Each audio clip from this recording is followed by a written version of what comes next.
दिवाळी आता जवळ आलेली आहे आणि दिवाळीच्या आधी प्रत्येकजण आपल्या घरामध्ये स्वच्छता ही करतोच. तर ही स्वच्छता करताना एक खूप महत्त्वाची गोष्ट आहे जी आपल्याला करायला विसरायची नाही आहे. आपल्या प्रत्येकाच्या घरामध्ये एक अशी जागा असते जिथे आपण रोख पैसे, सोनं, चांदी या सगळ्या गोष्टी, महत्त्वाच्या गोष्टी ठेवतो. तर काही लोकांकडे त्याच्यासाठी तिजोरी असते ज्याला सेफ म्हटली जाते. काही लोक घरामध्ये गोदरेजच्या कपाटाचा मधला कप्पा असतो त्याच्यामध्ये किंवा वॉर्डरोबच्या मधल्या कप्प्यामध्ये, ड्रॉवरमध्ये ठेवतात आणि त्याला लॉक करतात. तर ही जी जागा आहे जिथे आपण पैसे ठेवतो, आपण आत्ता त्याला तिजोरी म्हणूयात, त्याची स्वच्छता करणं खूप महत्त्वाचं आहे. त्यातल्या सगळ्या गोष्टी बाहेर काढायच्यात आपल्याला आणि त्याला गोमूत्राच्या पाण्याने पुसून घ्यायचं आहे.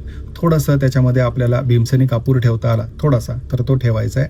आणि जुन्या गोष्टी असतील त्याच्यामधल्या काही की जुने उपाय केलेले असतील, आपण गोमती चक्र असेल, हळकुंड असेल किंवा अजून काही गोष्टी असतील जे जुने असतील, तर त्या विसर्जन करायच्या असतील तर त्या नदीमध्ये विसर्जन करून टाका. दुसरी महत्त्वाची गोष्ट, चुकूनही त्याच्यामध्ये बंद पडलेली इलेक्ट्रॉनिक्स गोष्टी ठेवू नका. शिरीष कुलकर्णी, श्री श्रद्धा ॲस्ट्रोलॉजी.